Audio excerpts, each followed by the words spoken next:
Howdy folks, this is Nelward here with my first tutorial, and the song we're going to use is called City Scene, and here is the outro.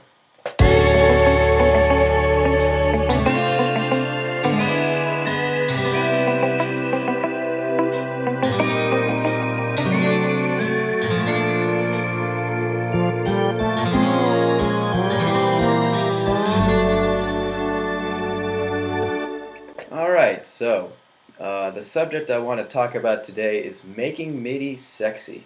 And what I mean by sexy is to make MIDI sound humanistic or characteristic.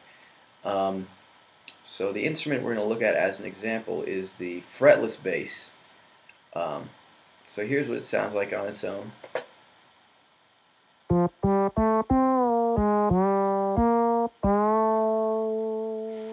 Cool. So obviously, to get MIDI to sound humanistic, you can play the notes with the MIDI keyboard, but sometimes you get better results if you just go through step by step and pencil in the articulation. That's what I did in this case. As you can see, the velocity is pretty much consistent, actually completely consistent. So this is the part again, play with the band.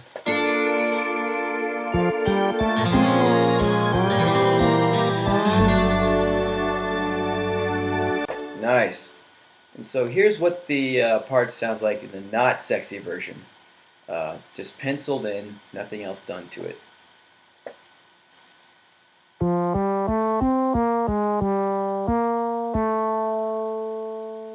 So cool. At this point, it just kind of sounds like a computer that's reciting commands you put into it. So we want more than that. We want it to sound like a human. We want it to sound like a sexy human. So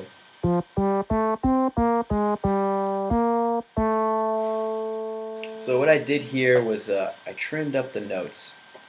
I changed the duration of them to make them sound more staccato. So the next part was to add the pitch bend. And this is a pitch bend of 2 semitones. You can see the automation here.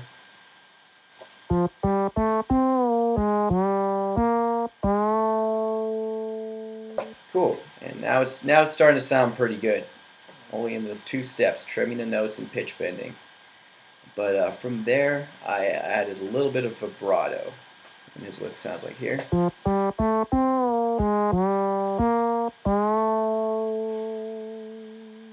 And as you can see right here in the sustain, the vibrato increases as the note sustains. I like doing this with leads in MIDI music because it adds interest and gives it a kind of vocal quality that I like. You can do it with chords as well, but it especially works very well in leads. So next, this is what's in the final track, this little lick here. But I could have added even more. I could have added ghost notes.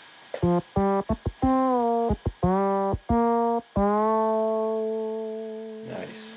So ghost notes are these little notes that are not part of the melody per se, but kind of add a momentum. These kind of little harmonic, these little not harmonic, these little rhythmic ticks.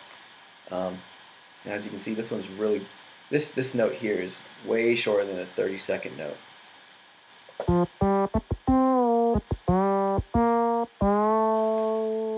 So what ghost notes do, they aren't essential to the melody, but they add momentum to it. They add a drive. So that's a ghost note. Very, very important thing in bass lines, also in melodies. So we've got our delay. So what we can do after we change up the notes is actually add effects. So here we go.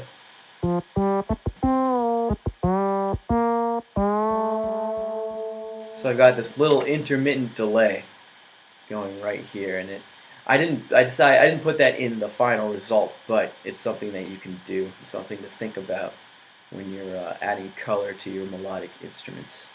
So here's the final version one more time.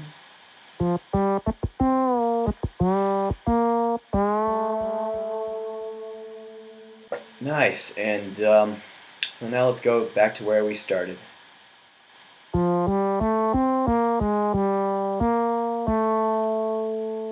So you can see just these little steps really go a long way. So let's hear the whole thing.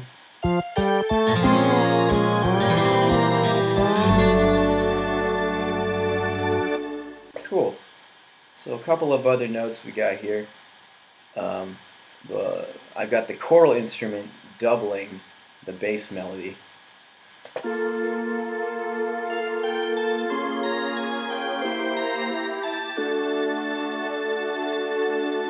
So that just adds a little bit of brightness, a little bit of emphasis on the higher end that the bass really can't get to. And another note that I wanted to make was this choral instrument, its main sound is the warm pad from, we all know the warm pad from those 90s Casio, the classic 90s Casio sound. I'm in love with the warm pad sound, but I found that it didn't have enough bite in the higher end. So what I did was use Ableton's operator, which is an FM synth, to dial in specific frequencies.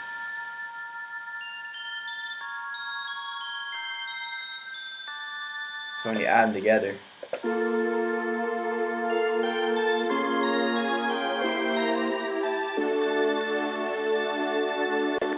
so it's kind of subtle, but it really goes a long way. Going back here, one other note that I wanted to make, at the very end of the tune we got this nice little choral sweep. And you may not register it consciously the first time you hear it, but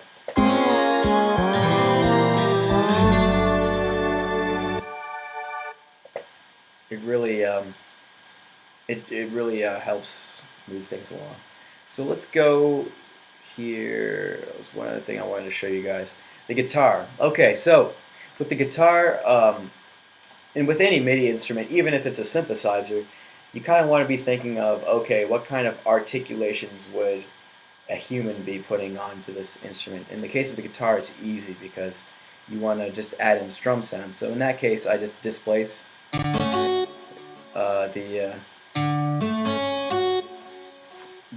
the notes to make a strumming effect. So let's hear it. Whoa, what's going on with that bass? 1 second. Yeah, and then pitch bending. There we go. Cool. So yeah, sometimes when you press stop mid-pitch bend, that happens. Actually, it happens quite a bit. And sometimes I export files with not knowing that there are a bunch of pitch bends, unresolved pitch bends on them. But anyway, so we got our guitar here. And this is what it would sound like without that, without the strumming. And listen to what of a difference it makes.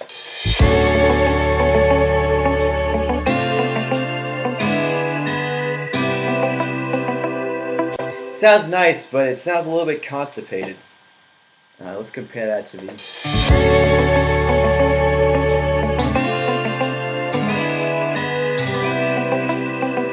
Nice.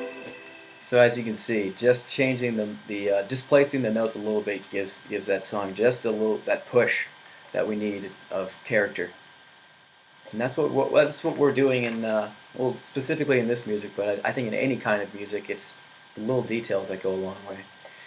Speaking of which is, I want to talk about reverse percussion. So simply what I mean by that is taking a sample, a percussive sample, and just reversing it. So here's the,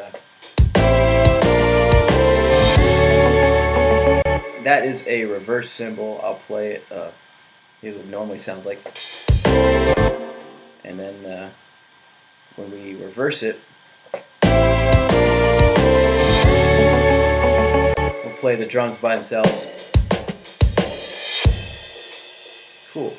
So reverse percussion can really add anticipation into the next section, and that's one really cool thing you can take advantage of in electronic music. This track actually doesn't have that much reverse percussion.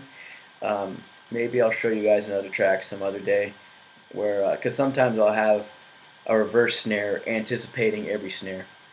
But anyway, I think that's pretty much all I wanted to go over today. So these aren't fully fledged tutorials from the ground up, as you can tell. These are more tidbits, just little tips. And so that's it. I'll see you guys later.